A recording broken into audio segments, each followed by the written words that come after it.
గజం కేవలం 13,500 రూపాయలకి హైదరాబాద్ కి చేరువలో మీ సొంతింటి కలను నిజం చేసుకోండి శ్రీ వాసవి ప్రాజెక్ట్స్ తో. వివరాలకు ఈ నెంబర్లకు కాల్ చేయండి.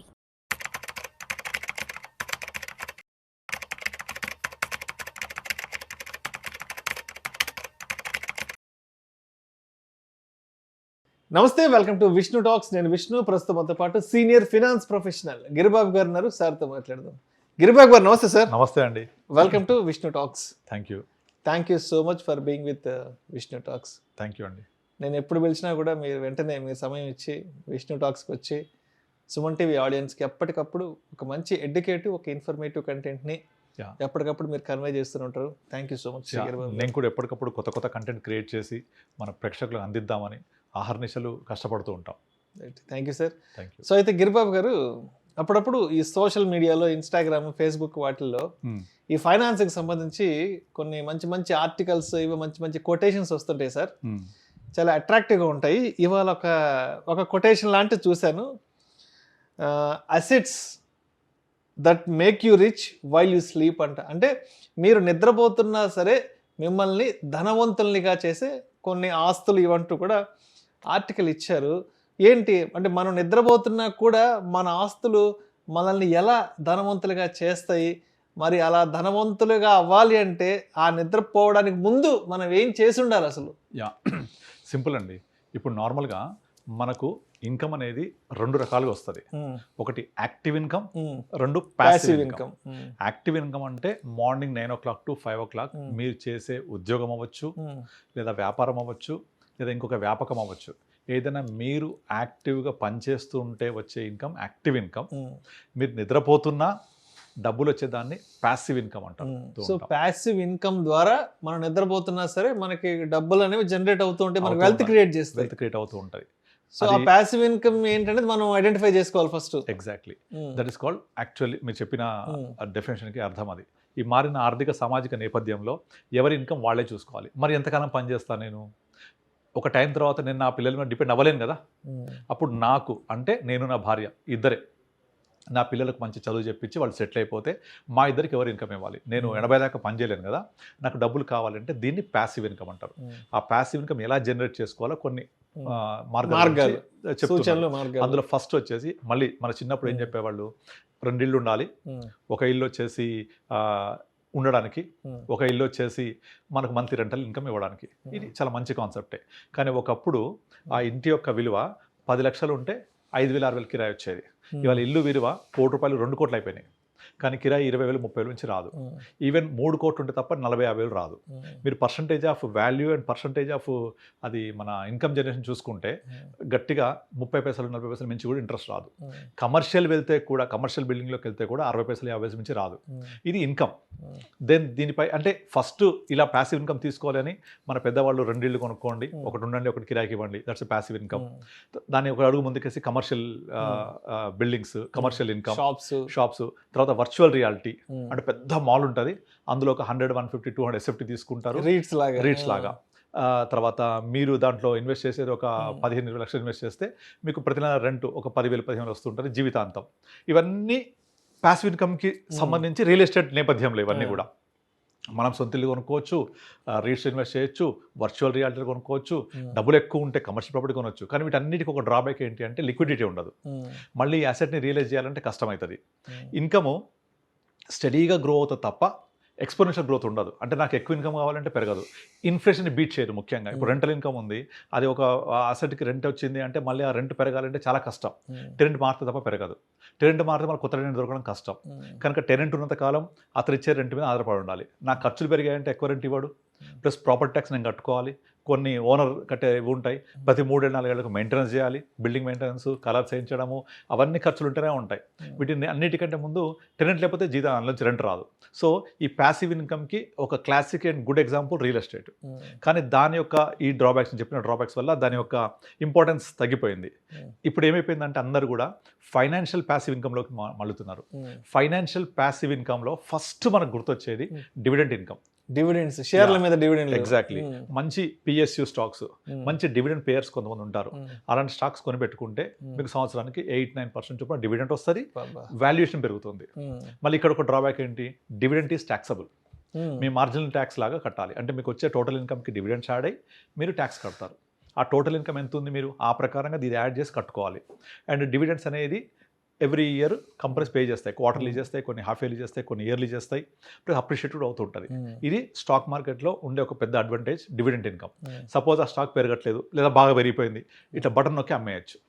లిక్విడిటీ ప్లస్ డివిడెంట్ ఆప్షన్ 8-10%, అంటే which is bigger than the real estate. Again real estate 5-6% నుంచి వర్కౌట్ కాదు ఎక్కడ కూడా, బట్ ఇక్కడ 8-10% వర్కౌట్ అయిపోతుంది డివిడెంట్ స్టాక్స్లో. Plus liquidity. నెక్స్ట్ ఇంకోటి ముందుకేసి మనము ఫైనాన్షియల్ దాంట్లోనే మ్యూచువల్ ఫండ్స్ అని ఇంకోటి ఉంటుంది. ఆ మ్యూచువల్ ఫండ్స్లో ద బిగ్గెస్ట్ ప్రపంచం అంతా ఇప్పుడు మాట్లాడుకుంటుంది SWP గురించి, సిస్టమాటిక్ విత్డ్రావల్ ప్లాన్. ఇది బాప్ for all kind of passive incomes. మీరు ఉద్యోగం స్టార్ట్ అయిన దగ్గర నుంచి మీరు అడిగారు కదా ప్యాసివ్ ఇన్కమ్ నిద్రపోతున్న ఎలా సంపాదించుకోవాలని. ఉద్యోగం స్టార్ట్ అయిన దగ్గర నుంచి లేదా బిజినెస్ అయితే బిజినెస్ స్టార్టింగ్ దగ్గర నుంచి కొంచెం 5,000-10,000 కూడా మంచి ఇన్కమే. 25 వయసు నుంచి స్టార్ట్ చేసుకోవాలి. Early investment is good. Exactly. 50 వచ్చేప్పటికి అది మొత్తం కలిపి మన కాంపోనెంట్ ప్రకారం ఒక 4-5 కోట్లు అవుతుంది. దాంట్లో నుంచి ప్రతి నెల 3 లక్షలు సిస్టమాటిక్ విత్డ్రావల్ ప్లాన్ ద్వారా రిక్వెస్ట్ చేసుకొని దీంట్లో తక్కువ ట్యాక్సెస్ ఉంటుంది 12.5%. ఆఫ్టర్ 1.25 lakh దట్టు మనం విత్డ్రా చేసుకున్న నుంచి ప్రిన్సిపల్ పోయిన తర్వాత ఓన్లీ ప్రాఫిట్ మీద ట్యాక్స్ ఇస్తారు. చాలా తక్కువ. పర్సనల్ ఇన్కమ్కి యాడ్ చేయక్కర్లేదు. పర్సనల్ ఇన్కమ్ ఉంటే 12 lakhs వరకు ఏదైతే ఉందో అది పోను ఎక్స్ట్రా. ఇది అంటే tax efficient, more money. Suppose నా ఖర్చులు పెరిగాయి, నా వయసు పెరిగింది, ఇంక్రీజ్ యువర్ SWP కాంపోనెంట్. అలా మన చేతిలో ఫ్లెక్సిబిలిటీ ఉంటుంది. పెంచుకోవచ్చు, తగ్గించుకోవచ్చు, ఒక 3 నెలలు అక్కర్లేదు ఆపవచ్చు, ఇంకా ఇంక్రీజ్ చేసుకోవచ్చు, లేదా కొంత అసలు నుంచి తీసుకోవచ్చు, లెస్ టాక్సేషన్, అన్ని విధాలు తీసుకుంటే సిస్టమేటికల్లీ విత్డ్రా చేసుకోవడానికి చాలా మంచి ప్లానింగ్ లాగా చేసుకోవచ్చు. అంటే ప్యాసివ్ ఇన్కమ్ రియల్ ఎస్టేట్ నుంచి మనం ఇప్పుడు ఫైనాన్షియల్ అసెట్స్లోకి మూవ్ అయినప్పుడు డివిడెంట్ ఇన్కమ్ ఎలా వాళ్ళు పే చేస్తే మనకు వస్తుంది. సిస్టమేటిక్ విత్డ్రావల్ ప్లాన్ అనేది మనము రిక్వెస్ట్ ఇచ్చుకొని తీసుకునేది. ఇది ఒక బెస్ట్ ఆప్షన్. ఇంకొక ఆప్షన్ రాయల్టీ. అందరి వల్ల కాకపోవచ్చు. ఇది కొన్ని బుక్స్ రాస్తారు, రాసి ఆ బుక్స్ ని సేల్ పెడతారు. మనం జీవితాంతకాలం ఆ బుక్స్ కాలం వస్తూనే ఉంటుంది. Good royalty. తర్వాత కొన్ని రకాల ఇంటెలెక్చువల్ ప్రాపర్టీ రైట్స్ ఉంటాయి. ఆ ఇంటెలెక్చువల్ ప్రాపర్టీ రైట్స్ అంటే IP రైట్స్ అంటారు. మనకి ఏదైతే ఒక స్కిల్ ఉంది ఆ స్కిల్ని రిజిస్టర్ చేసుకుంటే మన స్కిల్ ఎవరైనా యూజ్ చేసినా, ఇప్పుడు ఇళయరాజా పాటలు ఉన్నాయి, ఎవరైనా ఆ పాటలు వాడాలంటే ఆయనకు రాయల్టీ పే చేస్తేనే వాడడానికి అవకాశం ఇస్తాడు. లేదంటే ఆయన పాటలు వాడుకుంటే కోర్టులో కేసు ఇస్తాడు. అంతే కదా, ఎవరైనా అంతే రైట్ ఉంటుంది. అంతే కాపీ రైట్స్ అంటారు. అలాంటివి లైఫ్ లాంగ్ డబ్బులు ఇస్తానే ఉంటాయి. కానీ అందరికీ ఆ స్కిల్ ఉండకపోవచ్చు. కనుక అందరికీ అలాంటి స్కిల్ ఉంటే అది కూడా బెనిఫిట్ అవుతుంది. లేదా కొంతమంది స్టాక్ మార్కెట్లో మ్యూచువల్ ఫండ్ ఇన్వెస్ట్ చేసి వెయిట్ చేస్తూ ఉంటారు. As and when they want money they will withdraw. Systematically withdraw చేస్తే మార్కెట్ ఎలా ఉన్నా సరే ఆ పలానా రోజు విత్డ్రా నాకు వస్తుంది. అట్లా వద్దు, నేను పెంచుకుంటూ పోతాను, అవసరమైనప్పుడు తీసుకుంటూ ఉంటా. అది నెలకు అవ్వచ్చు, 3 నెలలకు అవ్వచ్చు, 2 నెలలకు అవ్వచ్చు. ఈ ఫెసిలిటీ వెసలుబాటు మీకు రియల్ ఎస్టేట్ ఉండదుగా. వాళ్ళు ఏదైతే రెంట్ ఇస్తారో అంతవరకే వస్తుంది. అయితే ఇంకొకటి ఏంటంటే ఈ మధ్య కాలంలో చాలా వరకు ఈ వర్చువల్ రియాలిటీ మీద బాగా ఫోకస్ వస్తుంది. ఈ వర్చువల్ రియాలిటీ మీరు ఇన్ని SFTలు కొనండి రెంట్ వస్తుంది, లేదా రీట్స్. వీటిలో డ్రాబ్యాక్ ఏంటంటే లిక్విడిటీ లేకపోవడం. అందువల్ల నాకు చాలామంది చెప్తూ ఉంటారు కొన్ని రకాల కంపెనీస్ ఉన్నాయి, ఆ కంపెనీస్ ఇస్తే తీసుకోవచ్చా అని. అలాగే స్టూడియో అపార్ట్మెంట్ మీకు దగ్గర 1.5-1 crore ఉంటుంది. మీకు రెంటల్ ఇన్కమ్ ఇచ్చేస్తారు 30,000, 40,000, 50,000 అట్లా. కానీ అందులో ఏంటి, ఆ స్టూడియో అపార్ట్మెంట్లో సేలబిలిటీ లేకపోతే, అంటే లైక్ ఆక్యుపెన్సీ లేకపోతే చాలా ఇబ్బంది అవుతుంది. రెంట్ ఇవ్వలేరు వాళ్ళు. అగ్రిమెంట్ ఓన్లీ 4-5 years ఉంటుంది. మేనేజ్ చేస్తారు, వాళ్ళు ఒక లీజ్కి ఇచ్చేస్తారు. కానీ సడన్గా మనకు ఫుట్ఫాల్ లేకపోతే చాలా కష్టం. ఇలాంటి డ్రాబ్యాక్స్ ఉంటాయి అక్కడ.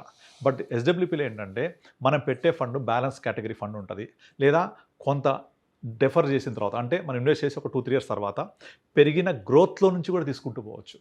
ఒక flexi cap, multi cap, small cap పెట్టుకొని పోర్ట్ఫోలియో గ్రో అయిన తర్వాత ఒక 1 crore పెడితే ఒక 3 years టైం ఇచ్చామనుకోండి 1.4-1.5 crore అవుతుంది. ఆ 50 లక్షలు పెరిగిందే దాన్ని వేరే బకెట్లోకి, అంటే conservative hybrid funds, balance advantage funds, లేదా ఈక్విటీ సేవింగ్స్ ఫండ్లోకి మూవ్ చేసుకొని ఆ బకెట్ని క్రియేట్ చేసుకొని అందులోంచి విత్డ్రా చేసుకుంటూ పోవచ్చు. అవి పెరుగుతాయి, ఇవి పెరుగుతాయి, పోర్ట్ఫోలియో పెరుగుతుంటుంది. నేను చెప్పాక వస్తాను, లాస్ట్ టైం ఒక క్లయింట్ హస్బెండ్ చనిపోతే వచ్చిన 1 crore మేము ఇలాగే ప్లాన్ చేసాం. సో ఇట్లా ఈ విధంగా ఇన్ని రకాల మార్గాల ద్వారా మనము పడుకున్న, నిద్రపోతున్న ఇన్కమ్ రావాలి. ప్యాసివ్ ఇన్కమ్ అంటే మనం పనిచేస్తే వచ్చేది యాక్టివ్ ఇన్కమ్, నిద్రపోతే వచ్చేది ప్యాసివ్ ఇన్కమ్. ఇది ఎప్పటికీ వస్తుండాలి. ఇది జనరేషన్స్ టుగెదర్ ఉంటుంది. మనం క్రియేట్ చేసింది మనకు, మన తదనంతరం మన పిల్లలకి, వాళ్ళ పిల్లలకు కూడా. ఎందుకంటే అసెట్ అక్కడ కరిగిపోదు కదా. సో అలా చేస్తూ వెళ్ళొచ్చు. సేమ్ ఇప్పుడు ఇల్లులు కొని కిరాయి ఇచ్చి ఎందుకు అంటున్నారు, ఇదే పరిస్థితి. కానీ ఇంటికి కూడా ఒక లైఫ్ టైం ఉంటుంది, కానీ దీనికి ఉండదు. జీవితాంతం, తరతరాలుగా జనరేషన్ టుగెదర్ ఉంటుంది ఇది. బికాజ్ ఈక్విటీ అంత వాల్యూ ఉంటుంది. ఇల్లు కూలిపోవచ్చు, లేదా ఇల్లు ఒక టైం తర్వాత వాల్యూ తగ్గిపోవచ్చు, లేకపోతే అది శిథిలమైపోవచ్చు. ఇది కాదు అట్లా, అంత పొటెన్షియల్. అందుకనే అందరూ కూడా ఫిక్స్డ్ అసెట్స్ ప్యాసివ్ ఇన్కమ్ నుంచి ఫైనాన్షియల్ అసెట్స్ ప్యాసివ్ ఇన్కమ్లోకి మూవ్ అవుతూ ఉన్నారు. సో మొత్తానికి ఈ రోజుల్లో మనకొచ్చే మెయిన్ స్ట్రీమ్ ఇన్కమ్ ద్వారా మన లైఫ్ స్టైల్ని పెద్ద ఎత్తున ముందుకు తీసుకెళ్ళలేం కాబట్టి, సో మనకంటూ కొన్ని ప్యాసివ్ ఇన్కమ్ని జనరేట్ చేయగలిగే కొన్ని అసెట్స్ని మనం ఐడెంటిఫై చేసి బిల్డ్ చేసుకుని వాటి ద్వారా ప్రతి నెల లేదంటే ప్రతి క్వార్టర్కో లేదంటే ఒక అవసరమైనప్పుడు దాని నుంచి కొంత అమౌంట్ని మనం తీసుకోగలిగే విధంగా ఉండగలిగితే మనం నిద్రపోతున్నా సరే మన ఆస్తులు మన కోసం పనిచేసి మనకి సంపదను సృష్టి చేసి పెడతాయి. మరి మీరు చేస్తున్నారా పని? ఎస్, ఆబ్వియస్గా. మరి చేసేసారు ఆల్రెడీ. ఎందుకంటే ఇప్పుడు ఇక్కడ కూర్చొని మనం ఇంతమందికి ఎడ్యుకేట్ చేసినప్పుడు ఫస్ట్ మనం చేస్తేనే మనకు ఒక ఎక్స్పీరియన్స్ వస్తుంది. మనకు వచ్చిన రియల్ టైం ఎక్స్పీరియన్స్లో నుంచే మనం అంటే మనకు కూడా దాంట్లో కొన్ని సందేహాలు, డౌట్స్ వస్తాయి కాబట్టి అవి మీలాంటి ఎక్స్పర్ట్స్ ద్వారా అడిగి వాటికి సమాధానంగా మనం నేను ఆల్రెడీ చేశాను. నా క్లయింట్స్ వచ్చినప్పుడు వాళ్ళకి అదే నా పోర్ట్ఫోలియో చూపిస్తూ ఉంటా. నా టోటల్ పోర్ట్ఫోలియో 350 crores ఎలా పెరిగింది, ఆ 350 crores ఎంతమంది మంత్లీ ఇన్కమ్ తీసుకుంటున్నారు, ఎంతమంది డబ్బులు వస్తున్నాయి, real time with pan number, phone number, email ID with real time clients, అది నేను లైవ్ చూపిస్తూ ఉంటాను ప్రతి ఒక్కళ్ళకు, ఒక కాన్ఫిడెన్స్ కోసం, ఒక నమ్మకం కోసం. Right. Thank you sir, thank you so much Giribabu. Thank you అండి.